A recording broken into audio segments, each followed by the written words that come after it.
Person-Environment Fit, Part 1.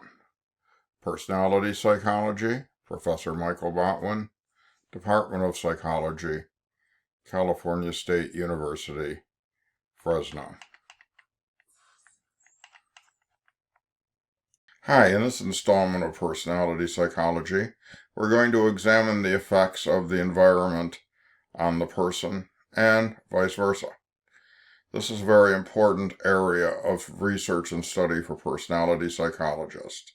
As we do not behave in a vacuum, we behave with the effects of environments constantly affecting our behavior. On the other hand, our personalities also affect what goes on in the environment. And this is one of the great chicken and egg questions in psychology, which happens first and which effects are more important. So I think this area is going to be one that you find especially interesting. Social psychologists will often look at the effects of crowds, large groups of individuals, or things in the environment that change behavior or affect behavior in systematic ways. On the other hand, personality folks look at individuality and what makes people different. And sometimes what makes people different, well, that isn't exactly pretty. When we look at a continuum here, we see on one end we have effects that are related to the person. These may be things like traits, motives, other factors like that. On the other end, we have the effects of an extreme environment, which pretty much wipes out person effects, and most individuals behave relatively the same. The problem is it's in part possible to figure out for each individual where this may fall. Some people might be equally affected by the environment and their own individual personality. Other times the situation might be extremely strong and you might lose the effects of the person. If you think about going to any amusement park, especially Disneyland, where you have to go through a series of corridors to get through a ride, your behavior is being controlled by strong environmental effects. And it doesn't matter whether you're an introvert or an extrovert, you still have to traverse the same set of corridors. On the other hand, when the environment is particularly weak, individual differences and person effects tend to show. So someone's personality traits may play a larger role in how they behave than the environment. Let's look at an example here. Let's say that we talk about the effects of going to church as the strong environment versus personality effects on the other side. One person may be strongly affected by being in church. It might be an extremely significant and important environment for them. On the other hand, a little devilish person here may not be religious at all, or may be anti-religious, and their person effects come out more than the effects of being in a strong environment like church. Now, the problem that we have as psychologists is that we can't figure out how much of any effect is person and how much is environment for a whole group of people, because it may greatly vary. You're going to have your angels that are very affected by being in church, are very pious and religious, and your devils who at most ignore being in church and ignore church effects. In the real world, there can be many different individuals who have positions along this line, so it makes it pretty hard to figure out the effects of the person and the environment for any one individual. Now, here is a list of different environments, and they go from being highly constrained, where you're going to find little variation in behavior, and yes, church is up on the top, that's why I picked it in my last example, to very low constraint, where you have the effects of being in your own room. Let's look at some of these. That was a technology effect there. Church. This church would evoke feelings. It's a very spectacular environment. It's Westminster Cathedral in England. And during church services, people tend to all sing the same songs and behave fairly in line with what is going on during the religious service. Another relatively constrained environment is the classroom. And during class, you get some variations in behavior, but basically you have two main roles.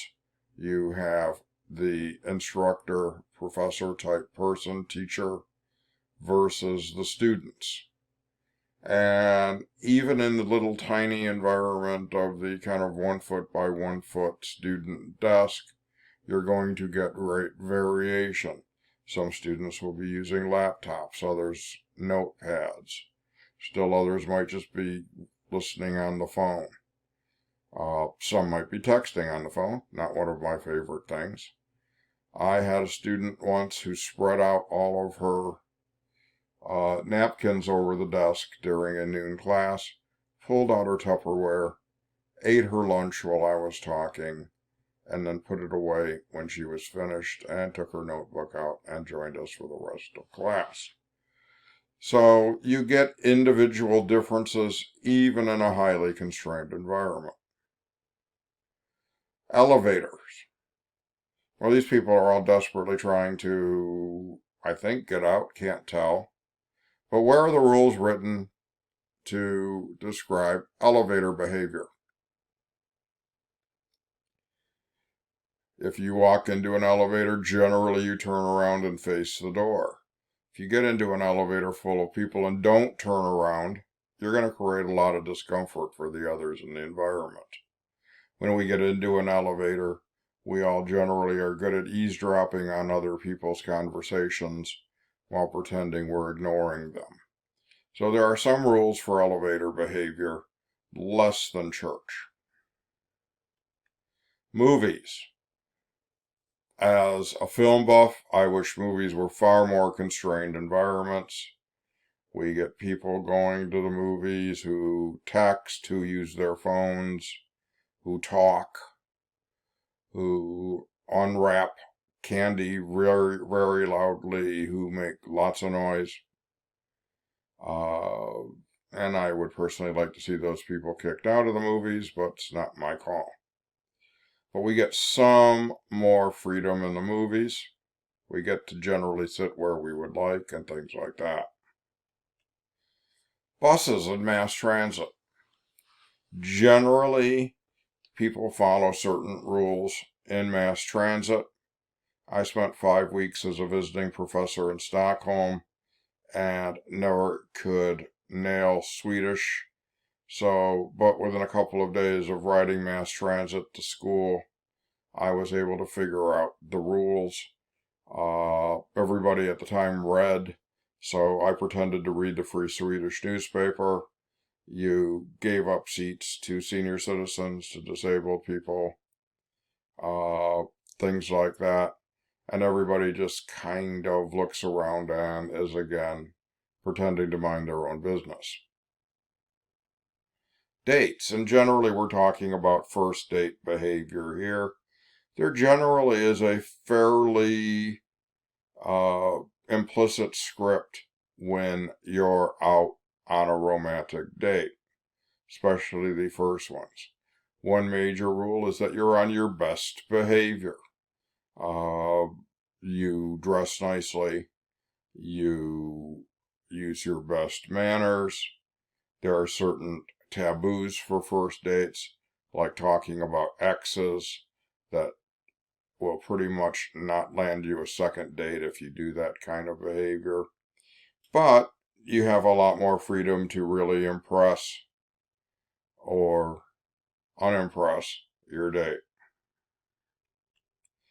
Bars, clubs, places like that, social places. A lot more freedom again, but there's still some rules on how you behave, the decorum you use, the manners you use. In the Fresno Clovis area, we have lots of different clubs. Some of them have to do with country dancing and country music and things like that. Others are more modern and hip. Each establishment has rules in terms of how you behave, and many of them are unwritten and just expected by the regulars. Go to a game. Here's a shot of a Fresno State football game. People are doing the wave. Well, almost everybody's doing the wave. There are some stick in the muds that aren't. But when you go to a game, there are less rules. There's more freedom to behave the way you want to. You can get up when you want, go where you'd like, get things to drink, whatever. And you can choose not to do the wave, although I have been to Fresno State games where people not doing the wave have been actively booed. Parks. This is New York Central Park on a nice day, and many people are out picnicking. There are definite rules for picnics in a park when you're in a public place. In Fresno Clovis, you go to a park for an event, and you'll find that there's always a family member for a picnic that shows up first thing in the morning and sets a cooler on a picnic table. And in our town, that rule pretty much strongly means this table is taken for the day, don't mess with it. And to my surprise, as an out-of-towner, people generally are pretty good about following this rule.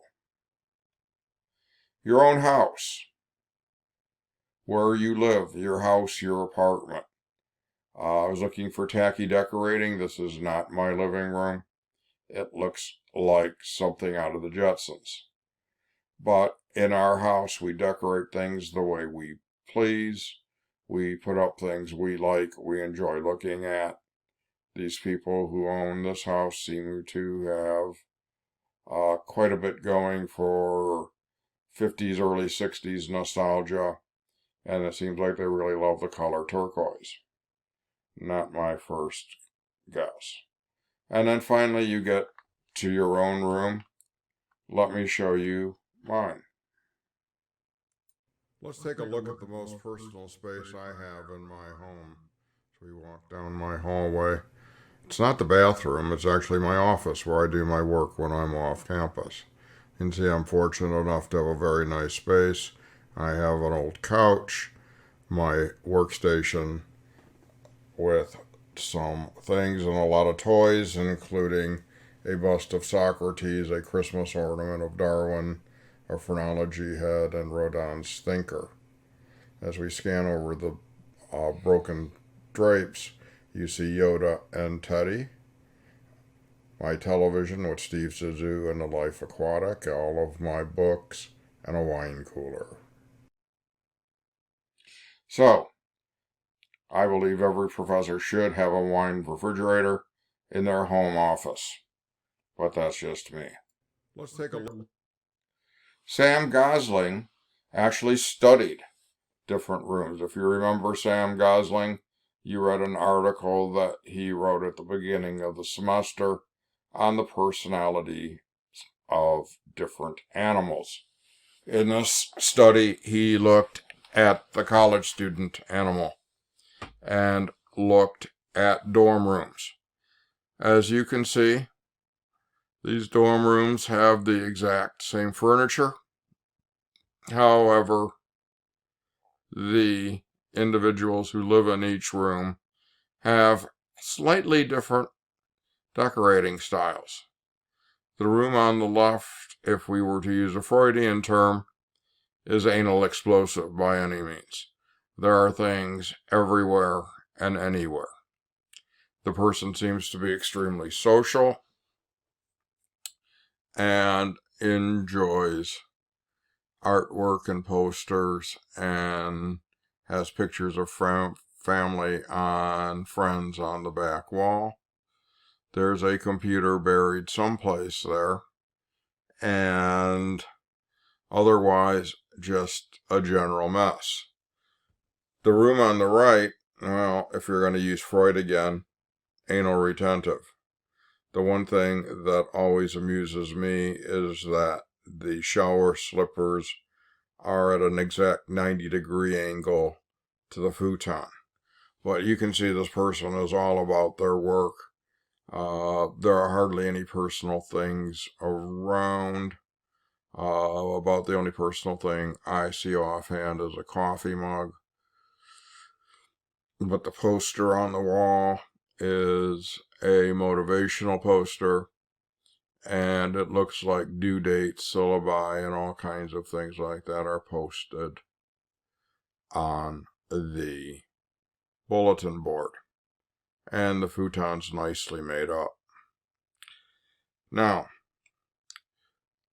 what Gosling did was he had groups of observers come into the room, each room, and try to make judgments about the personalities of the individuals who lived in the rooms. And they're using here, and Gosling and company are using here a lens model. And you have observers' judgments, and these were compared to the occupant's real level of, in this case, the trait of conscientiousness. So the observer looks at the individual's conscientiousness through the lens of their room and a variety of cues, such as, is the desk organized? Is there good lighting? Is it cheerful? Are there books? So using those cues, you establish how conscientious the individual is. And in this case, Gosling and company found that the observer ratings of the environment matched the environment of the occupant. Pretty cool stuff. This has been a We Have Couches video production, copyright 2020, Professor Michael Botwin. Bye now.